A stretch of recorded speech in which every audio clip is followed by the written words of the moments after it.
This show is produced by the Hartman Media Company. For more information and links to all our great podcasts, visit hartmanmedia.com. Hey, Jason. So I thought I would share a hybrid management update. I just had 5 back-to-back closings with 5 different investors in the same market. 3 of them are self-managing or hybrid managing, and they all have tenants already. And the 2 that are using property managers do not. You are so right on all of that. And I just wanted to share the progress and how boldly our clients are starting to take management into their own hands.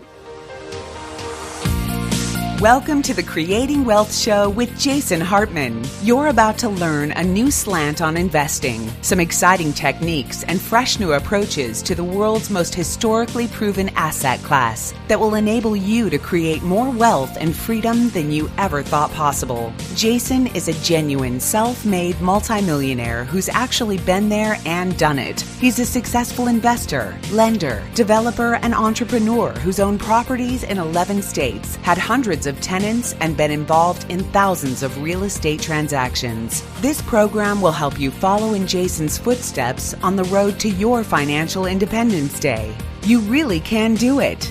And now, here's your host, Jason Hartman, with the complete solution for real estate investors.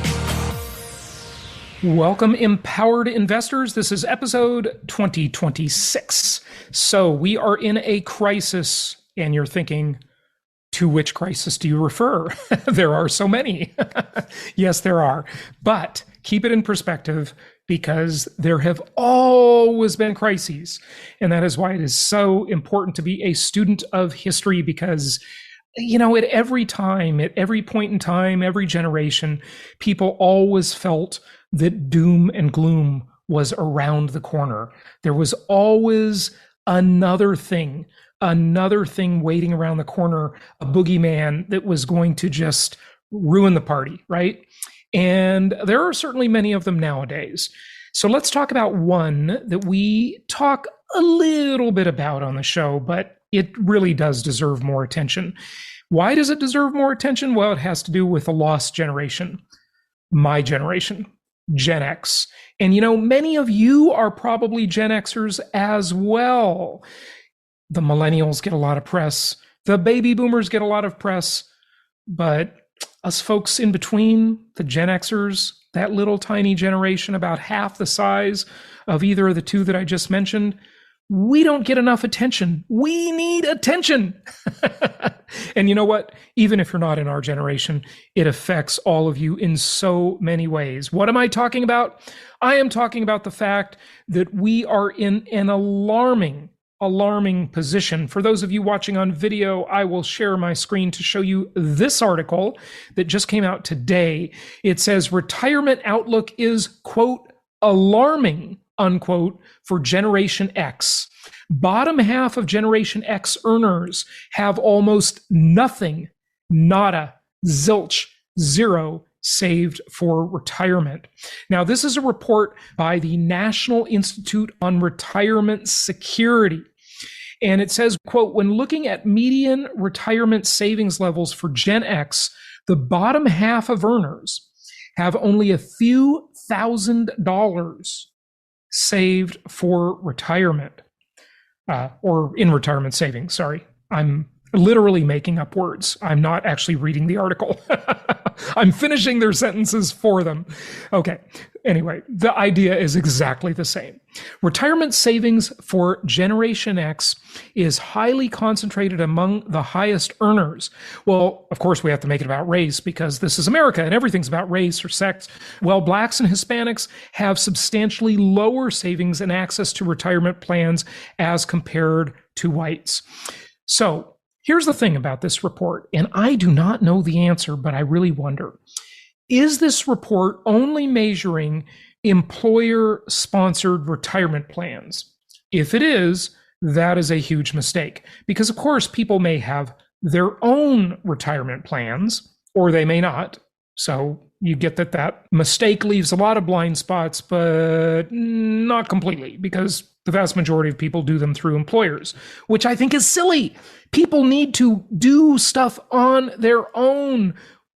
how is our society so dependent, and how is everything so related to your job? If there's one thing I did like about the absolutely stupid Obamacare plan, is that it did attempt, although it did not succeed, but it attempted to kind of divorce health insurance from your job, right? That creates all sorts of distortions in the market. And I think that was actually a good thing. That was one thing I actually did like about the attempt to fix healthcare.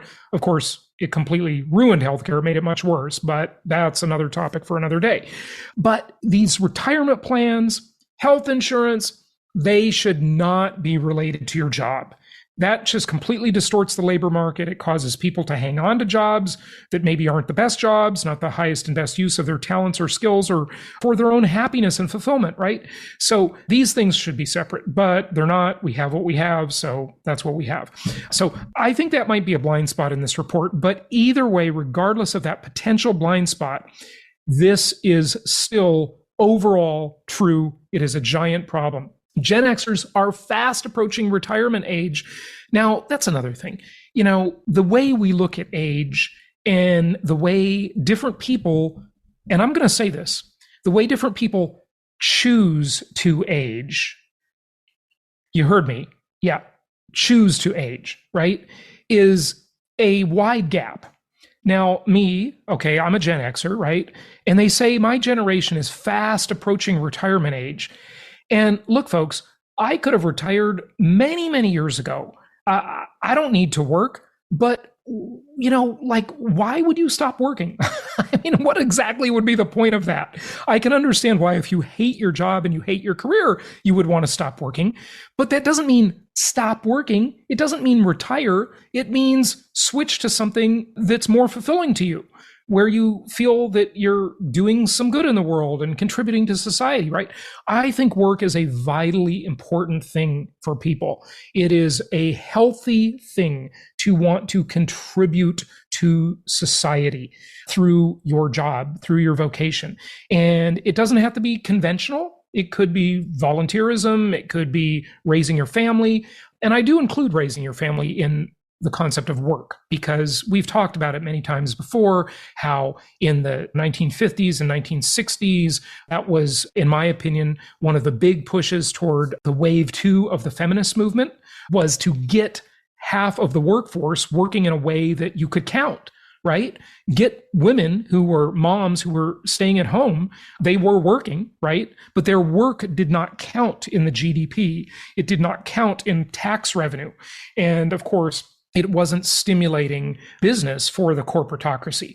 And this is a whole thing that really is a conspiracy, and I hate to even use that word because everybody marginalizes it. Look, a conspiracy is nothing more than two or more people planning something and not telling everybody else about it, right? It's like conspiracies are going on around us all the time, every day. Look, people are conspiring right now, as we speak. Lots of conspiracies happening all the time. You don't have to be a wacko to believe in conspiracies because they're just happening, right? Okay, so what else does this report say? Let's see. Okay, as of December of 2020, Gen X represents roughly 20% of the total US population. As a result, a large share of Gen X has virtually nothing saved for retirement, and most who are saving are not close to the savings targets that will enable them to retire with their current standard of living. Well, I'm sure that is true, right? So here are some charts and graphs on that topic. And this chart says the typical Gen X household has only $40,000 saved for retirement. Now, these are people born between 1965 and 1980, so you can calculate their age no matter what year you happen to be listening to this episode. So overall, $40,000, and private or self-employed fare worse than that, $17,000. That's what causes me to question how this is counted, because if it's only in a plan, in a qualified plan, then that's not really a very accurate way to count. You need to really count their entire net worth toward retirement, right? Because it's not like when you retire, you just think, oh, now I have my retirement plan and I'll start taking distributions from it. No, I have my entire net worth. I mean, my net worth, for example, vastly exceeds the amount of money I have in qualified retirement plans. All right. So I don't know. I just don't know how this report is being done. And that's one thing that really concerns me. So private wage and salary, okay, these are the people that are privately employed in the private sector, 41,000. They're slightly better than the overall population. And then government workers fare really well because they have those government pensions. And that's why so many people like these government jobs, because they want to trade opportunity for security.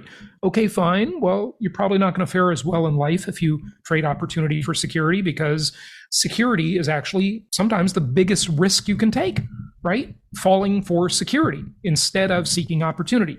But look, that's human nature. So it is what it is. They have $50,300 saved. Okay, that's the median savings for them. Now let's break this up, of course, because we have to break it up by male and female, and then let's look at married and single and divorced, right? How that plays out, because you are definitely going to be better off if you're married. Now, just on its face, marriage is a good deal. Why?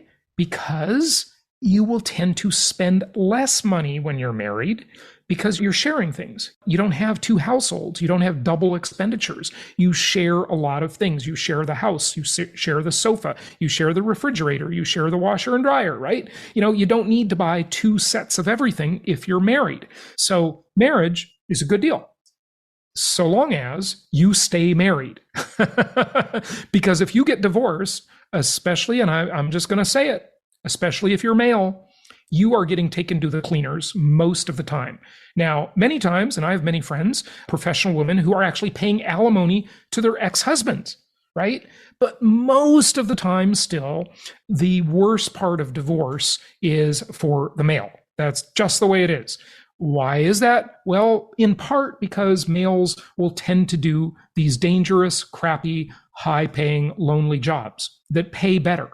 I mean, all in all, if you work for the government, for example, you're probably going to get paid more money to go and collect trash than you are to work in an administrative office.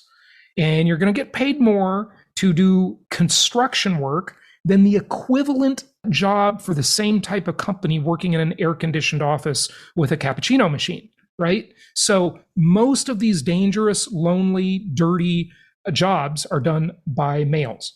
Okay. And that's why they tend to earn more money. They also tend to work more hours, and they don't leave the workforce to raise a family, right? They just keep on working. So whatever, that's the way it is. Of course, controversial topic. I don't know why it should be controversial. It's math and statistics, not controversial, but whatever. It is what it is. Okay. So here's the median retirement balance, private retirement balances for men, $13,000. Women, only $6,000. Much worse, okay? Married men, $25,100. Married women, $15,300. Now, you got to ask yourself, how could that be? Well, if it's an employer-sponsored plan, they keep these plans separate because they have separate jobs, and the women leave the workforce for maybe 11 years to raise children, right? Well, of course, they're going to contribute less to the plan, right?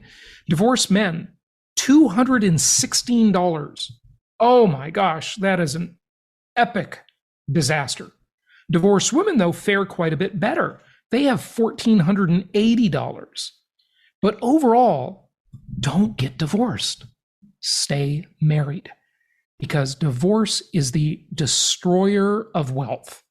Now, what does the corporatocracy and the government and the powers that be, what do they want you to do? They want you to get divorced. They're cheering for divorce. Just watch any program, watch any movie, watch any TV show, and it glorifies divorce. Hey, Stella got her groove back, right? It's like every movie, every TV show just glorifies divorce. It's the way it is. Okay, let's check out a very short clip I just wanted to share with you on the housing market, because again, so deceiving, and so many people just don't understand. Okay, listen to this one. Mortgage rates hit the highest point in 8 months. Still, data shows that the Middle Tennessee housing market is hot. News 2's Mark Kelly asked an economist how that's possible. Buy a typical home today and your mortgage payment is about $280 more than if you bought that same home 1 year ago. Why? Interest rates. Still, that is not scaring buyers. Greater Nashville Realtor says it is still a seller's market with only 3.5 months of inventory. To flip to a buyer's market takes 6 months. All of Tennessee is a very popular place to move. Deputy Chief Economist Jessica Louts is VP of Research with the National Association of Realtors. She says that in places like Middle Tennessee, we are still seeing multiple offers and buyers paying over asking. And there are two big reasons why.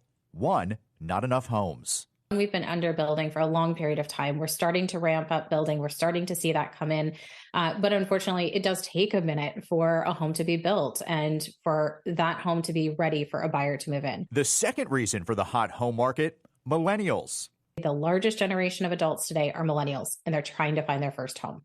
Both of these factors are happening at the same time. This week, new numbers show inflation cooling off. Louts says if that trend continues and interest rates start trending down, home buyers could hit the market in droves and prices could shoot up higher. That means that it's going to be even more pressure on a limited inventory housing market. Mark Kelly, News 2. So isn't that interesting? And by the way, I love how she's such a millennial. She says it takes a minute to build a house. That's such a millennial expression. Yeah, that's pretty interesting. Now, the reporter did say something that wasn't, I mean, it's kind of accurate, but I just want to point it out. He said they have 3.5 months of inventory, which means it's a seller's market, and it takes 6 months of inventory to flip to a buyer's market. That's not a flip, actually. That's just a stable market. A normal market is 6 months of inventory. All right. And let's just go over that again. If you take a snapshot in time and you say, okay, here are the number of homes for sale, and here's how quickly they are being absorbed by buyers, it would take 6 months. Well, currently, in their example, it would take 3.5 months to absorb all of that inventory. If demand did not increase or decrease, and supply did not increase or decrease. That's exactly how long it would take to absorb the existing inventory. Remember the metaphor that I've shared with you of the sink. The sink is the key to understanding the way the real estate market works. The faucet, new listings or new inventory coming into the market. That's the faucet. The basin of the sink, how much water is in it? That's the existing inventory. And the drain, that's the demand. That's how many buyers are buying the existing inventory. Or in other words, how fast is that inventory being absorbed? So where are we now? Well, we have a trickle of water coming out of the faucet, not much new inventory coming on the market at all. We have about 35 to 40% of the basin of the sink is full with water. So again, most of the sink is empty. And what I'm making the assumption of, and I'm not even sure this is exactly the right way to make this assumption, but it's the way I'm doing it, is that when the sink is full, that's a normal market. That would be the balanced market, 6 months of inventory. So the sink is about 35, 40% full, and again, the report you saw was just Middle Tennessee. And by the way, we do quite a bit of business in Tennessee. If you'd like to look at Tennessee properties, go to jasonhartman.com, or you want to look at our Florida markets, Alabama markets. Alabama is really kind of the hot thing at the moment. Florida still, of course, is very, very much in demand, but it has become a little bit more expensive. Tennessee, the perpetual linear cash flow markets that we have in Tennessee. We also have markets in Illinois, Indiana. So check all those out, jasonhartman.com in the property section. Anyway, so that's where the sink is, the basin of the sink. That's how much inventory we have. Now the drain was wide open. The drain was just everything that would come in through the faucet, wouldn't stay in the basin. It was just draining out super fast. The buyers were buying everything. Absorption, high rate of absorption. But when the interest rates went up last year, we saw the drain start to get clogged. And that drain right now is clogged by about 30 to 35%. That's how much clogging is going on in the drain. We need some Drano.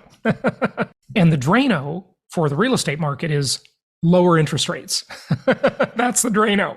That'll cause the drain to open wide up and all the buyers will be able to afford more houses. So that's exactly where we are. That's a good way to understand the market, that metaphor of the sink. Water's trickling in, not many new properties for sale. The basin is not filling up. You would normally expect, with these massive interest rate hikes that we've had, you'd expect the basin to just be filling up and overflowing. But the complete opposite has happened, because even though the drain is a little bit clogged, there's just so little coming onto the market. And that's because, of course, there's the lock-in effect with the low mortgage rates, that we've got all these homeowners sitting there with either no mortgage or super low rates, and there's just no motivation for them to sell their properties.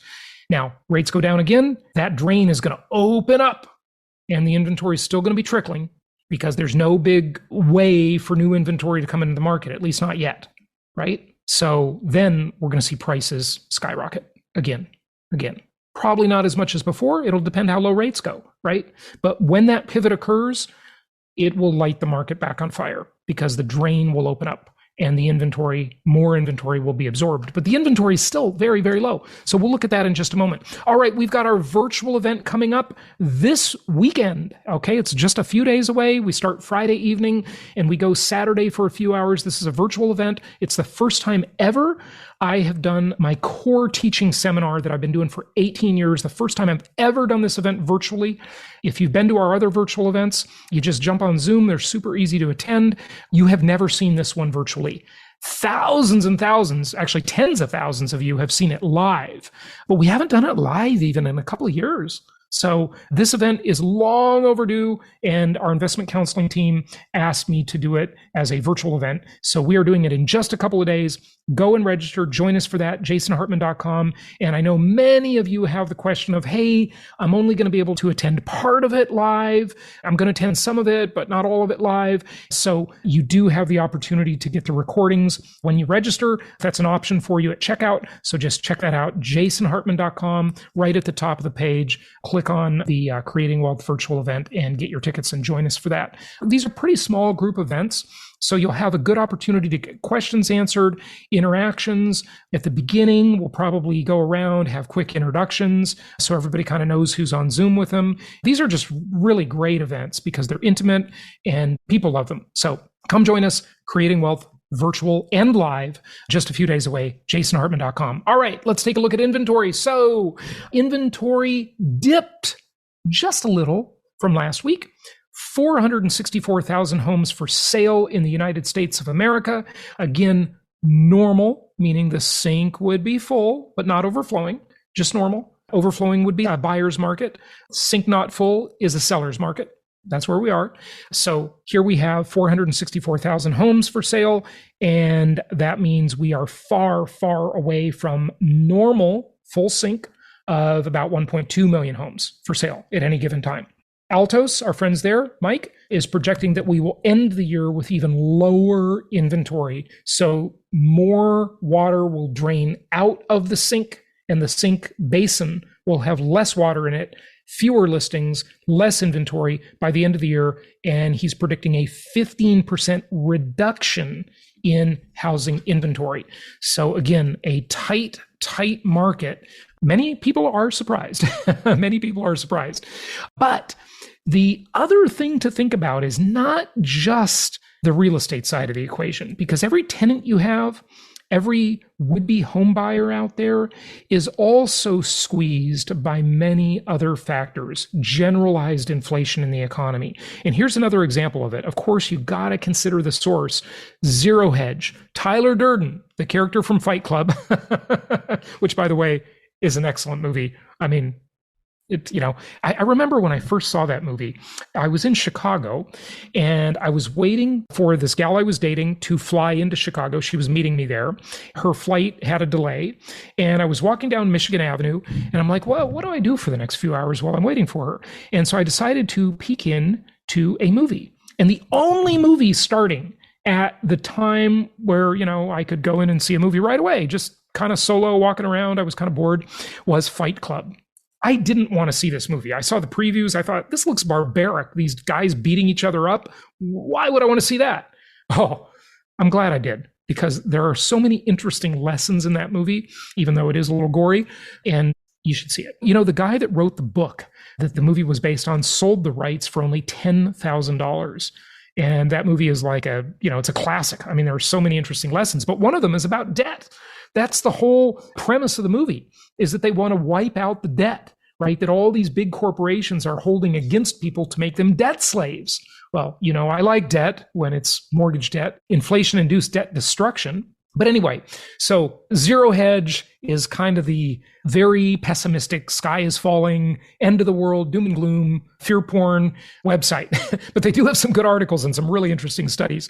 And this article I do want to share with you from Tyler Durden, not really his name, on the inflation front, right? Auto insurers hit by worst crisis in 30 years sends auto insurance premiums skyrocketing. On the inflation front, consumers have a reason to celebrate as prices for used cars saw a significant drop. Of course, during the pandemic, we saw used car prices skyrocket. However, there's a flip side to this as auto insurance rates soar, driven mainly by higher repair costs, larger medical bills, and soaring litigation fees. The Wall Street Journal found Allstate has jacked up car insurance rate premiums by 40% in Georgia. Nationwide, mutual insurance has increased rates by 32% in California, and State Farm has bumped up rates in New York by 11%. The reason is that many of these insurers have experienced significant losses over the last several years, and indication premiums will continue to rise well into next year. So, your potential renter, your current renter, your potential buyer, if you're selling any properties, is getting squeezed all around. And you may have noticed your homeowner's insurance premiums, your landlord insurance premiums have increased. Look, folks, we have generalized inflation everywhere. The nice thing about it is that your rental properties, just like a corporation, just like a business, you know exactly how it works. It is a pass-through entity. And all of the clickbait titles out there, all of the clickbait people on YouTube will say, oh my gosh, the real estate market is a disaster because, insurance premiums are increasing, right? For tenants and for landlords. And people won't be able to afford to own the properties anymore. Folks, it is a pass-through entity. I mean, you know this. You just know this. When wages go up, when they raise the minimum wage, what do all of the businesses that have minimum wage workers instantly do? They raise their prices and they pass it through to their customers. And when your costs go up as a landlord, you will simply raise your rent and pass it through to the tenants. And then the tenants will try to pass it through to their employers if they have a job. They'll say, hey, employer, I need a raise. And then we just have the spiral of inflation. That's exactly how it always works. It has never worked differently than that, except in totalitarian regimes where they distort the market and they don't let these natural things happen. The pass-through entity is the rule of capitalism. It's frankly the invisible hand. Just think about it. Then you ask, well, the people won't be able to afford to rent the house. Okay, you may be right. The current person won't be able to afford to rent the house. So a new renter moving down the socioeconomic ladder will be the renter for that house. And the old renter that could no longer afford it will have to move into a cheaper house. I have seen this so many times with my own tenants over the years. I will see a tenant in one of my properties, for example, live there for a few years. And then inflation is eating away and their income doesn't keep up with inflation. And I'm doing the thing that landlords do. I'm doing cost of living increases in the rent, right? They can no longer afford the house. The market has left them behind. This is a sad state of affairs. And you can blame the Federal Reserve and the government because they are the major cause of this price inflation, that cost of living inflation. And so they will simply move to a lesser house, unfortunately.